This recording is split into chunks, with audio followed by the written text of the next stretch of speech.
Aasta 1760 märgib tööstusrevolutsiooni algusest. Inimesed kasutasid järjest rohkem ja rohkem masinaid tööks, mida tõukasid tagant kapitalistid, kes tahtsid rohkem, kiiremini, odavamat, rikkamaks saada, mis viis palju käsitöölisi pankrotti ja muutis spetsialistide elu raskemaks. Aga tööstusrevolutsioon andis võimaluse paljudele inimestele paremaks elukvaliteediks ja nad said endale lubada varem kättesaamatuks jäänud tarbekaupu ning sünnitas inimõigused ja aktivismi, nagu me teame seda täna. Tehisaru tulek ei ole sama, mis tööstusrevolutsioon. Tehisaru revolutsioon ei võimalda inimestel paremat elukvaliteeti ning isegi ületab mitmeid moraalseid ja legaalseid piire.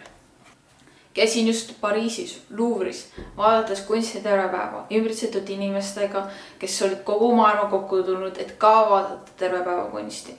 Tagasi tulles nägin plakatit reklaamimas tehisarul loodud kunstinäitust.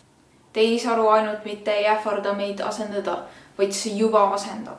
Paljud kunstnikud olles juba töö kaotanud ning ilma jäänud võib-olla kriitilisest sissetulekust. Milleks üldse õppida? Milleks on meil koolis posterplagiaadist, kui minu kõrvalistuja kasutas tehisaru abi ja sai sama hea hinda kui mina? Milleks õppida aastaid, kui tulevikus saab minu töökoha keegi, kes õppis ChatGPT või töötabki sellel kohal AI? Kunst on olnud siiani üks olulisi otsesõnumeid ajaloos. Peegeldus inimeste suhtest maailma mingil ajaperioodil, mis rändab minevikust olevikku ja tulevikku. Teosed, mis sündisid just sellel ajahetkel ja mida on võimatu replikeerida. Kunst on meedium, mida valitsejad on küll püüdnud kontrollida, aga pole saanud mitte kunagi seda ära võtta. Aga kas meie suudame säilitada kunsti kui ajarannu meediumit inimsuhteks, mis peegeldab just selle perioodi inimsuhtumust ellu, mis ka sajandeid hiljem ikka veel innoveerib meid mõtlema endagi elu järele? Kas me tõesti loodame, et tulevased inimpõlved vaataksid tagasi meie aja kunstiteostele ja tunneksid mingit sidet meiega, kui meie kunstiteosed on varastatud ja kokku blenderdatud varasematelt inimpõlvedelt ja ei reflekteeri meie unikaalset seisundit inimajaloos ja selles elamist? Ma saan varsti tädiks ja ei kujuta ette kasvada üles keskkonnas, kus mõlemad minu vanemad kasutavad ChatGPT tavalise interneti otsingu asemel, mis annab sulle vaid ühe vastuse, mille puhul sa pead lootma, et see on tõsi, mis enamasti see ei ole.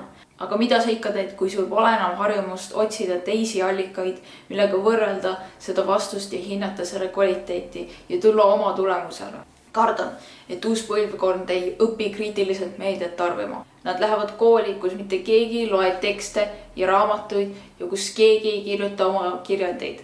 Nad õpivad põhikoolis ja võib-olla isegi keskkoolis, saades nullharidust. Kas tõesti tahame maailma, kus me ei oska lugeda, kirjutada, kriitiliselt meediat tarbida ja kus tehisaru asendab meie eluks vajaliku oskusi? Ka mina ega sina ei ole immuunsed tehisaru mõjude suhtes. Me kõik oleme võimelised taandarenduma. Ja kui sa arvad, et ma üle liialdan, ma palun sul tähelepanekut vaadata ringi oma ajakaaslase seas. Küllap leiad neid, kes on juba taandarengu teel.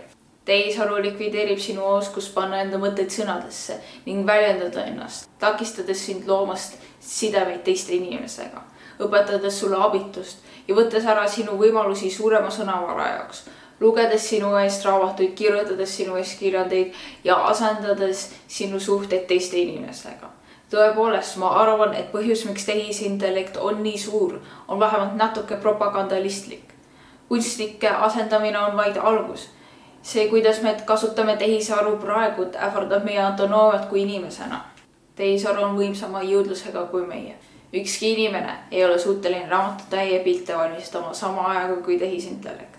Ja ükski inimene ei ole võimeline kirjutama sulle 30 sekundiga 5+ kirjandit, nagu tehisaru. Aga kas see ei tee just meid inimeseks? Ükski inimene ei ole sama ega ei mõtle samamoodi.